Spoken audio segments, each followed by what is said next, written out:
Hey all, it's me, Geistkonig, or Geistkonig, however you want to pronounce that, and I'm just here with a quick Blender tutorial on baking procedural materials.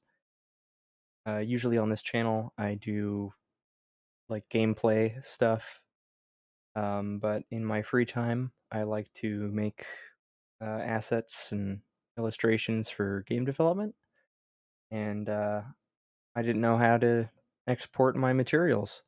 And trying to figure it out, I went through a lot of tutorials that didn't get to the point quickly enough, or skipped over stuff that I thought was important. So yeah, here we go. I got the default workspace loaded up, just the default cube and camera and light. We're going to delete the camera and the light because we don't need those for this. I'll just pop a material on this real quick. So I'm just going to add a noise texture and a color ramp, just to give it some visual information for us to work with, I guess, or to demonstrate. Nothing too complicated. We'll call it red clouds. So we have our material set, and the first thing you're going to want to do is so this is the thing that I thought most people skipped over.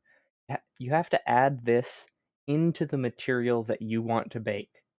It can't be a separate material, and you can't just come over here to the image tab and add a new image. You have to go into your material and add an image texture.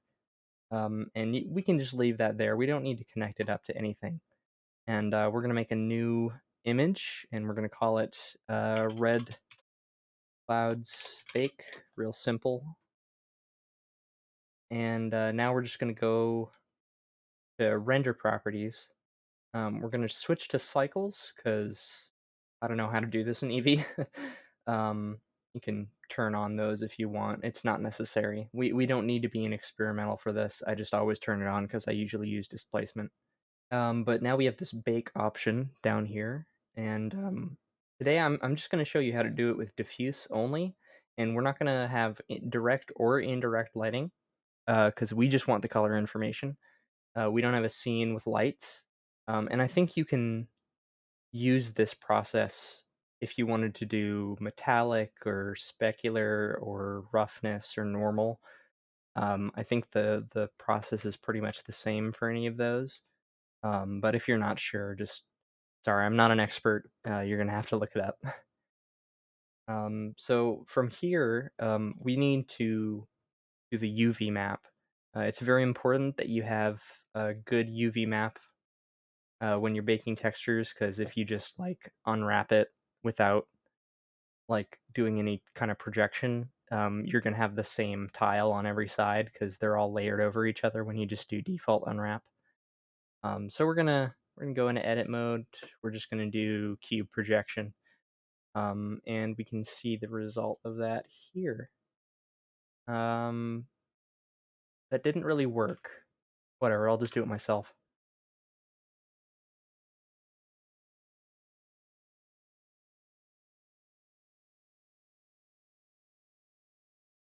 All right, so we have that properly unwrapped, and there's our little cross in the bottom here. And I'm just gonna I'm gonna quickly go over what to do if you have multiple slots.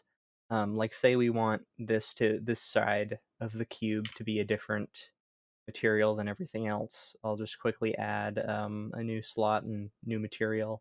I'll just switch it right to like just black because this is just for demonstration anyway. And so we can just add another image texture here. Um, Keep it totally unconnected. Add a new image, of course. We'll just call it black side bake. Why not? Um, so yeah, now we have our two images, the red clouds bake and the black side bake. Um, and there were a few videos that said when you're baking your diffuse textures, or really any textures, you have to click on the image before you bake. I think maybe that was for a later or an earlier version or something, because that is not true. Once you have a valid image texture in um, either of your slots, like once you have this image node here in any of your materials, it's going to bake it no matter what, and it's going to bake it to that valid image slot. So yeah, basically that's it. Now all we have to do is press bake, and then we're done. Yeah, you can see here, we've got our black side bake. That turned out pretty well. It's made this little square around where that texture should be. We've got our red clouds bake. And if you're ever unsure, what you can do is save these images.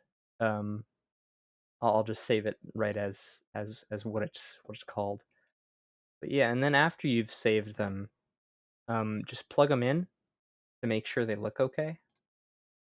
That might not be super important, but you know, it's good to make sure. Yep, that looks great. Worked out pretty well. And now you have these images saved. You can save this Blender project, cube example, and yeah, that's pretty much it. I hope you liked this tutorial. It's not really much of a tutorial, but hey, you know, I couldn't find a good resource for this that was simple and concise. So I hope mine was, and that you know how to bake your stuff now. It's pretty simple, I think. Just like really 3 steps: adding your image node, fixing your UVs, and then baking. But yeah, if you like this this type of thing, I mean, I don't really often do it because I stream games mostly, and I'm not like a professional Blender artist. Um, Maybe I'll do this in the future, maybe not. But if you like, if you want to come hang out, come to my Twitch channel at twitch.tv/geistkonig.